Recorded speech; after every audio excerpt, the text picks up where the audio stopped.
Welcome, teachers, to your soil testing preparation guide.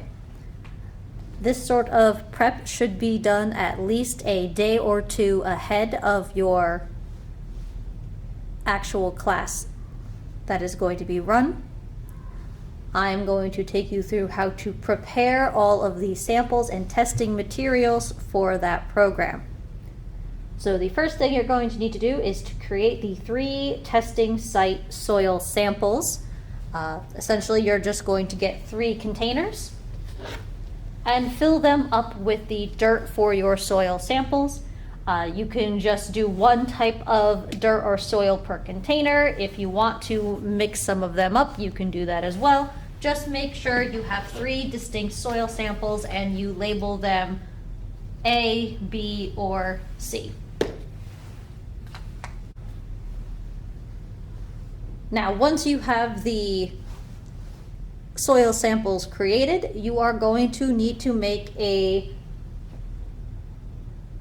solution for the soils. 3 of the tests that you are going to be doing, the nitrogen, potassium, and phosphorus, need a liquid solution. They do not actually use the physical dirt itself. And that solution is what is going to need to be done at least a day ahead of time. So the way to do that is it is 1 part soil to 5 parts water.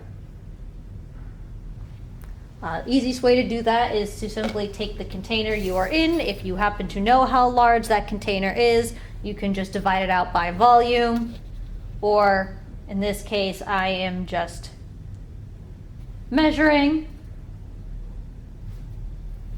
That's 12 divided by 6 is going to be 2.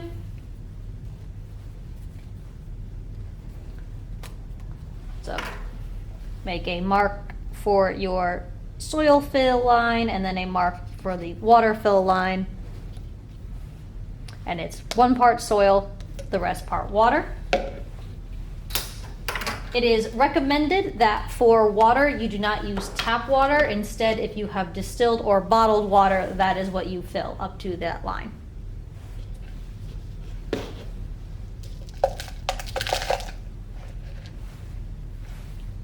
Doesn't have to be exact, just has to be close enough to the amount you need.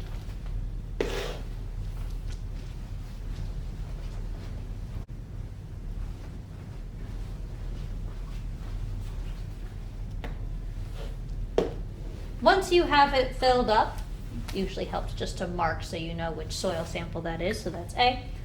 Once you have it marked, you need to mix up the soil and the water for about a minute. You can either do this by capping it and shaking it very thoroughly for a minute, or you can stir it up for a minute.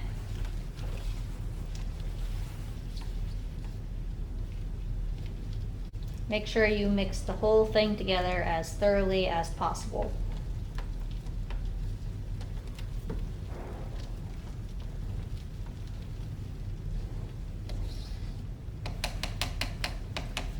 All right, once you have stirred it for a minute, you are going to set it aside and leave it.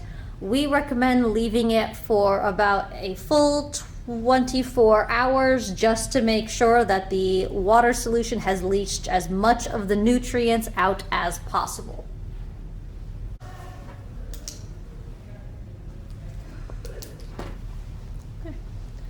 All right, if your soil sample has been waiting for the full 24 minutes, the water inside should be nice and clear. But you'll notice there is a lot of particulate. Now, the thing is, for this sample collection, you do need, for the potassium, nitrogen, and phosphorus test, just liquid. So the best way to make sure you still have just liquid and you don't accidentally add in any of the actual soil is to strain this into a new container. So get a new container. Make sure it is labeled with the appropriate site.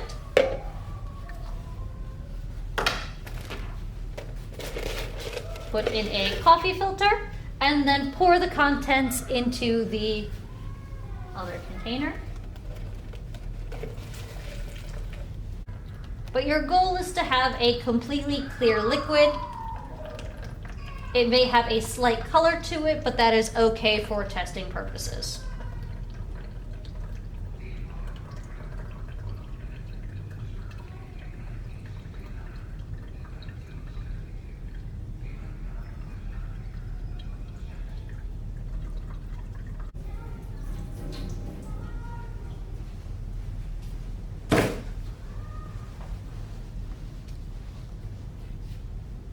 All right, repeat this step in order to make the soil solution samples for both sites B and C.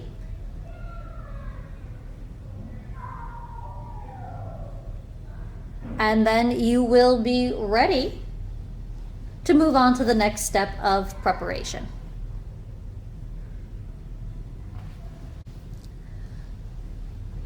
After you have created your site soil solution, you're going to want to prepare the rest of your soil sample for your sites. Now, part of the test that the students are going to be running is a moisture test, which means that you need to fill some of your site samples with some amount of moisture in order for them to actually read anything. We recommend adding enough water to thoroughly moisten sample B, meaning all of the dirt should be wet. And you're going to add a small amount of water to sample C and mix up the soil, and add no water to sample A. So as you can see, I have sample C here. I'm going to add a small amount of water here. So a bit of water so that it's moist, and I'm just going to do my best to mix up the whole sample.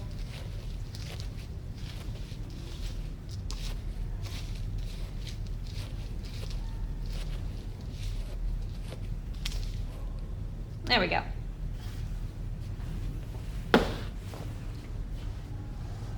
That should be good. Once you have moistened the appropriate soil samples, you are going to set your containers full of the soil sample to the side, and your students will be able to use those during their actual testing.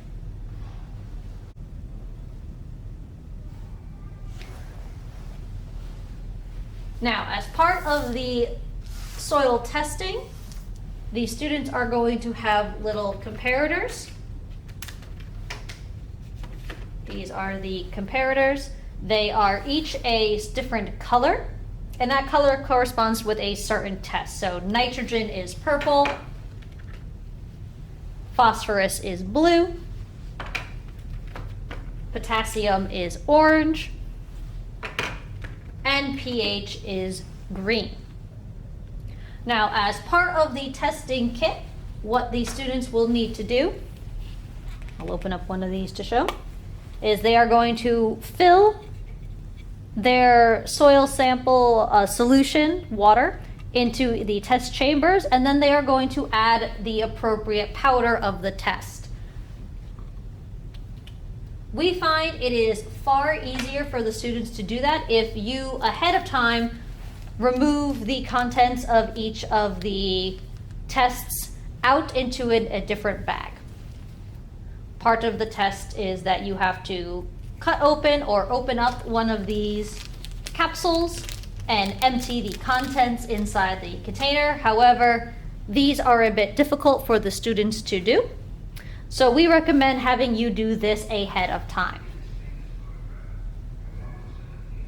So usually what I do is I kind of bend it in the center a few times.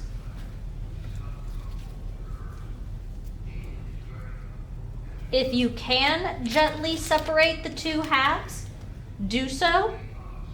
Or you can always gently cut using scissors. And again, I recommend actually cutting it a bit in the center And you're going to want to do this over a bag so that you can catch all of the powder as it comes out.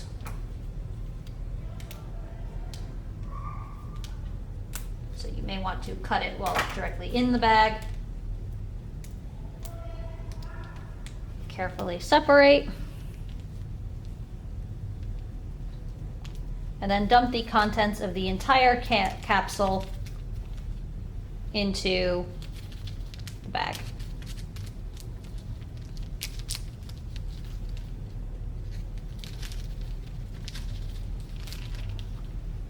Each individual test is only going to need the amount of 1 capsule to do. So after you empty out a capsule, you are going to want to close up the bag and you're going to want to label it. So as I said, that was purple. So that is nitrogen. And you're going to want to do that with all of the capsules for the test. Now, each group of students is going to do each test 3 times, as there are 3 sites to sample from. So you're going to need to prepare for each group of students 3 nitrogen bags, 3 potassium, 3 phosphorus, and 3 pH.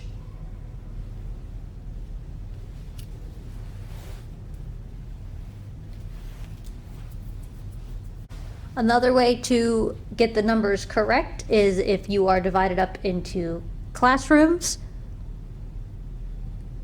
It is going to be 20 bags of each test powder per classroom. So you will have 20 nitrogen, so on and so forth. Each site is also going to need its own rock sample for the students to use. These rock samples are going to be labeled A, B, and C. You just need to take a container and fill it up with rocks and just make sure it is labeled.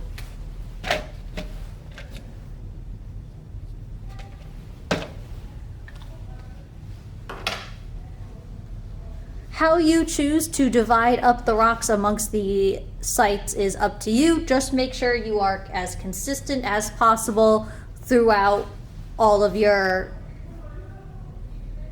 groupings. All right, and that's how to prepare all of your site samples and testing materials in anticipation of step 4 of your learning process. If you have any questions, feel free to reference this video again. We have also included a checklist with all of these steps written out as well for you to use when preparing. All right.